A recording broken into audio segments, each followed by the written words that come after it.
Les fans de L'amour est dans le pré n'ont peut-être pas encore digéré la façon dont Sébastien le castanéiculteur corse a traité Perrine, l'une de ses prétendantes. Mais cette dernière a, elle, tourné cette page de sa vie. La 17e saison de L'amour est dans le pré a connu son épilogue il y a un mois et un jour avec la diffusion de la seconde partie du bilan. Avant d'abandonner les agriculteurs à leur sort, les téléspectateurs avaient pu revoir certaines séquences qui à n'en pas douter resteront dans les annales de l'émission, comme la guerre des quiches ou le baiser du bal guinguette chez le Placide Jean. Mais le doux sexagénaire n'est pas le seul à avoir fait couler de l'encre cette année.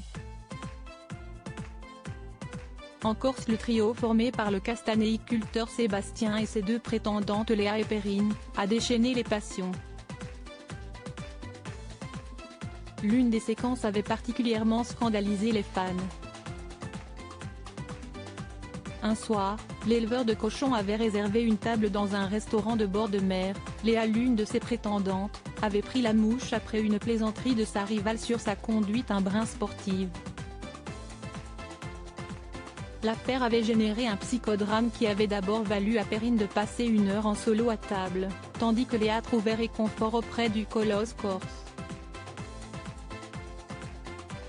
Lorsque Perrine avait osé scène indignée, elle avait été violemment prise à partie par le beau brun.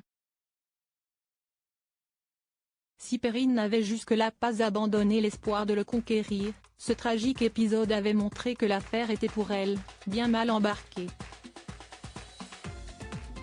Perrine a tiré un trait sur Sébastien. La suite de l'aventure lui aura toutefois offert l'occasion de gibuler un peu.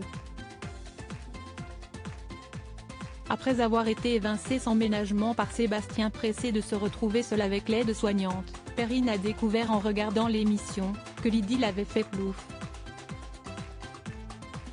Léa, coiffée au poteau par une certaine Charlène, n'a pas eu l'occasion de lui faire visiter son home sweet home alsacien. L'occasion pour Perrine de balancer sur les réseaux sociaux un tacle bien senti à sa rivale, dont elle n'avait pas digéré l'attitude. Mais tout ceci est désormais bien loin pour l'assistante administrative qui a récemment quitté son poste à l'école de musique de Tourcoing. La ravissante Perrine a même décidé de revenir à son premier amour, le chant. Celle qui a, en 2015, participé à la version belge de The Voice, remet ça.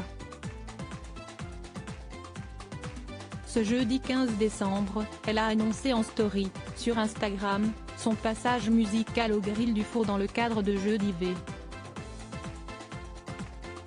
Un rendez-vous avec le public, qui rappelle les mots de l'immense Barbara s'adressant à ses fans, « Ma plus belle histoire d'amour, si estivez-vous ». Alors que le nord du pays affiche des températures négatives, gageons que Perrine saura réchauffer l'ambiance.